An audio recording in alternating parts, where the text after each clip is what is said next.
23 अगस्त 2023 शाम को 6:04 पर वो एक ऐतिहासिक पल जिसका 140 करोड़ जनता हिंदुस्तान की साक्षी बनी थी।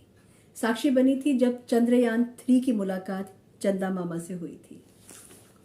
नमस्कार, राम राम। मैं नंदिता जी मिश्रा, मेरे YouTube channel ins and outs with Nandita G Mishra पर आप सभी का बहुत बहुत स्वागत करती हूँ। शाम को 6:04 पर सबके दिल धक धक कर रहे थे। कहीं हिस्ट्री रिपीट तो नहीं होगी जो चंद्रयान 2 की हुई थी 6 सितंबर 2019 को, जब चंद्रयान 2 की मुलाकात चंदा मामा से नहीं हो पाई थी, लेकिन चंद्रयान 3 ने मुलाकात कर ली। और मुझे मोदी जी का एक सेंटेंस था जो मुझे बहुत अच्छा लगा था, जब उन्होंने कहा था कि हम अपने बचपन में कहते थे चंदा मामा दूर के, मगर अब हम कहेंगे चंदा मामा टूर के। मैं तो नहीं, लेकिन मुझे लगता है कि मेरी जो नेक्स्ट जनरेशन है वो शायद चंदा मामा पे वैकेशन मनाने के लिए टूर पे ज़रूर जाएगी।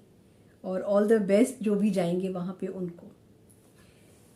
एक डर तो था सबके मन में कि कहीं वो चीज़ ना हो जाए फिर से जो 2019 में हुई थी, लेकिन हमारे इसरो के जो साइंटिस्ट हैं उन्होंने कर दिखाया।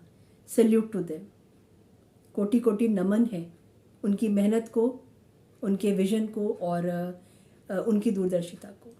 कोटि कोटि नमन है। पूरा देश बहुत खुश था, मिठाइयाँ बट रही थी और लोगों ने जो पूजा किया था वो धन्यवाद दे रहे थे अपने भगवान को, ईश्वर को, अपने जो जिनको भी वो मानते हैं वो थैंक यू बोल रहे थे, क्योंकि वो चीज़ पॉसिबल हुई थी जो कि दुनिया में कोई भी देश नहीं कर पाया था।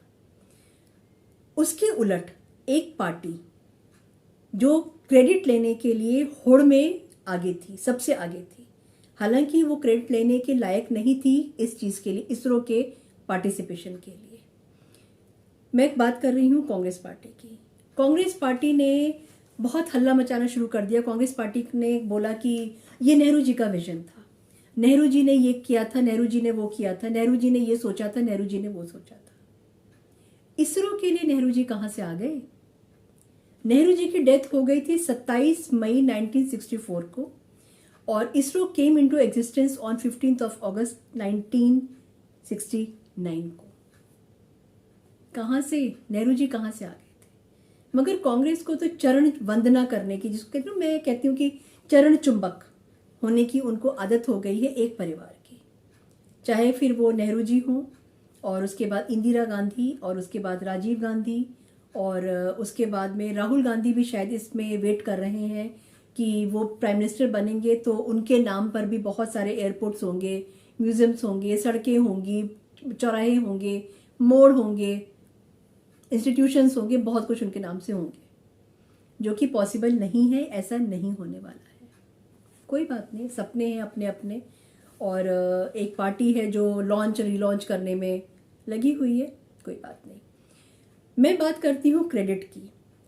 क्रेडिट लेना बहुत आसान होता है, लेकिन अनड्यू क्रेडिट लेना ये कहाँ की समझदारी है? कांग्रेस का मैं ये नहीं कहती कि कांग्रेस ने हिंदुस्तान के लिए कुछ नहीं किया है। कांग्रेस ने बहुत काम किए हैं, बहुत अच्छे अच्छे काम किए हैं, हम उसको डिनाई नहीं कर सकते। मगर जो काम नहीं किए उसका भी तो क्रेडिट लेना चाहिए ना उनको। जो काम उनको करना था, जो काम वो कर सकते थे, मगर उन्होंने वो काम नहीं किया, क्योंकि वो आई मी एंड माई सेल्फ की पार्टी है जो सिर्फ अपने बारे में सोचती है, देश के बारे में नहीं। देश उनके लिए एक बैक बर्नर पे रहता है। ठीक है, मैं बात करना चाहती हूँ उन सब चीज़ों के बारे में जो कि जिसने देश को बहुत पीछे ढकेल दिया था। यूपीए के प्राइम मिनिस्टर थे मिस्टर मनमोहन सिंह जी। उन्होंने कहा था कि पैसे पेड़ पर नहीं लगते हैं। पैसे कहाँ लगते हैं? गमले में फूल गोभी उगाने में लगते हैं, वहाँ से पैसे आते हैं। ठीक है, उनको याद होगा और कांग्रेस को भी ये चीज़ याद होगी। मैं बात करना चाहूँगी इस समय यूपीए के एरा में इसरो के जो साइंटिस्ट थे उन्होंने लिटरली जो है भीख मांगी थी। उन्होंने चंद्रयान 2 के लिए भीख मांगी थी, मगर यूपीए ने मना कर दिया था कि उनके पास में फंड्स नहीं है। आर्मी के लिए उनके पास में फंड्स नहीं है। आर्मी ने उनसे बोला, उनसे रिक्वेस्ट किया था आर्मी ने कि हमको फंड्स चाहिए हमारे जो एमुनिशंस हैं उनको स्टॉक करने के लिए। यूपीए के पास में फंड्स नहीं थे। बॉर्डर एरियाज पर जो इंफ्रास्ट्रक्चर का कंस्ट्रक्शन होता है वो कराने के लिए बीआरओ को देने के लिए यूपीए के पास में फंड्स नहीं थे। लेकिन आज राहुल गांधी उन्हीं फंड्स, जो फंड्स उनको मिले हैं, जो फंड्स आए हैं मोदी गवर्नमेंट की तरफ से, सेंटर की तरफ से आए हैं, सड़कें बनी हैं और उन्हीं सड़कों पर राहुल गांधी अपनी मोटरसाइकिल जूम जूम करते हुए दौड़ा रहे हैं और उनका फोटो सेशन हो रहा है। डीआरडीओ को इतनी भी फ्रीडम यूपीए ने नहीं दी थी कि वो अपना कोई इंडिजिनस स्वदेशी प्रोडक्ट वो बना सके। वो फ्रीडम मिली ही नहीं थी, यूपीए ने नहीं दी थी। एचएएल को भी पूरा का पूरा इग्नोर किया गया था। एचएएल उनके लिए, यूपीए के लिए एग्जिस्ट ही नहीं करता था। इतना सौतेला व्यवहार था एचएएल के साथ में। उसके उलट अब क्या हो रहा है? अब जो है मोदी गवर्नमेंट में, सेंट्रल गवर्नमेंट में जो है इस समय इसरो और डीआरडीओ को गवर्नमेंट का पूरा सपोर्ट है। आर्म्ड फोर्सेस को ओपन सपोर्ट है कि वो कोई डिसीजन अगर लेना चाहते हैं, कोई एक्शन लेना चाहते हैं, तो उनको दिल्ली फोन करने की जरूरत नहीं है। वो देन एंड देयर डिसाइड करके एक्शन ले सकते हैं। अब दिल्ली का कोई मिनिस्टर सो नहीं रहा है और ये नहीं कह रहा है कि हम सो के उठेंगे तब हम बताएंगे कि क्या एक्शन लेना है। 26/11 याद है ना? बॉर्डर पर भी बहुत सारी चीजें होती हैं, हुई थी उस समय पे, लेकिन हमारी सेना के हाथ बांध दिए थे यूपीए गवर्नमेंट ने।